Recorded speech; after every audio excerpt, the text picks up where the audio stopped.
The Mishnah in Masechet Rosh Hashanah establishes a distinction between the mitzvah of blowing shofar during a Rosh Hashanah that falls out on a weekday to that falls on a Shabbat. In areas outside of the Mikdash, the shofar was not to be blown on Shabbat. The Gemara goes on to ask, Mina hane milei, what textual basis is there for the distinction between weekday and Shabbat? And to this rhetorical question, the Gemara, in a statement attributed to Rabbi Chama bar Chanina, identifies a conflict within the text, and from this conflict establishes a distinction between Tkiyat Shofar on a weekday to that of Shabbat. In the words of the Gemara, Katuv echad omer that Shabbaton zichron trua, v'katuv echad omer yom trua yihiyeh lachem.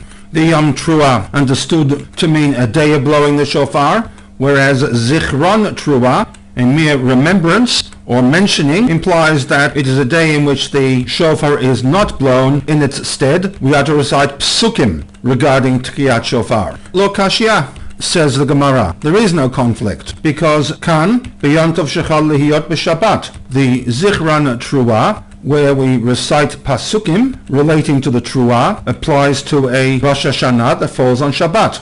Shabbaton Zichron Trua, says the pasuk. Whereas Kan, Bamidbar 29, B'yontov Shechal Lihiyot B'chol, deals with a situation where first of Tishrei, the day of Rosh Hashanah, falls on a weekday. The Gemara goes on to challenge this source on a number of accounts. The entire topic is a matter for debate, and many Mefarshim attempt to address the many difficulties raised by the Gemara. Another of the rules that the Rebbe applies to the commentary of Rashi is that if he needs to utilize a midrashic source, he will only do so if that midrashic source can be aligned with the Pshuta Shel Mikra. If it cannot, and if the textual anomaly has no other solution, then he will introduce midrashic material and identify that material as such. Rabbeinu Darshu, or Medrash Agada, Midrasho, and so on and so forth. We noted earlier a question raised by the Ramban to Rashi's commentary. That question was why Rashi has not included, in addition to Psuki Zichronot and Psuki Shofrot, also Psuki Malchiot.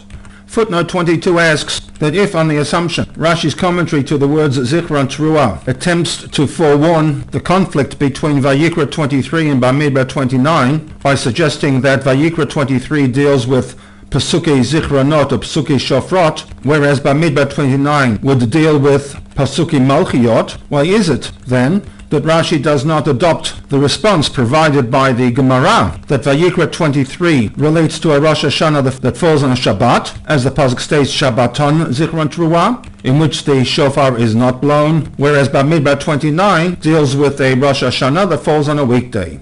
To this, the Rebbe answers in footnote 22, from the standpoint of Pshuto Shel Mikra, reading the recitation of Pesuki Malchiot Zichron Shofrot into the phrase Zichron does not address the Pshuto Shel Mikra difficulty, namely the use of a Zayin Chaf Reish Shoresh. And therefore, Rashi opts for a redefinition of the Zichron Trua as referring to the Pesuke Akedah. In the words of the footnote, Ki al yedei zeh lo yuturatz diok zichron. The textual problem relating to the use of the word zichron is one that is not addressed with the Gemara's option of distinguishing between Shabbat and Chol, and therefore from the very outset this option was never entertained by Rashi. Worth noting are the various options provided by the translators to the phrase Zichron Trua. We touched upon this in the early parts of part 1. A remembrance and sounding from Kaplan, a memorial proclamation with a blast from horns suggests the Hertz, a retrospection of Trua from the Art Scroll, and finally the Gutnik Chumash, which attempts to provide a translation that reflects Rashi's commentary. We have, when you will recite verses, pasukim, that recall Zichron, the Akedat Yitzchak, and also verses that mention the Trua, blowing of the shofar.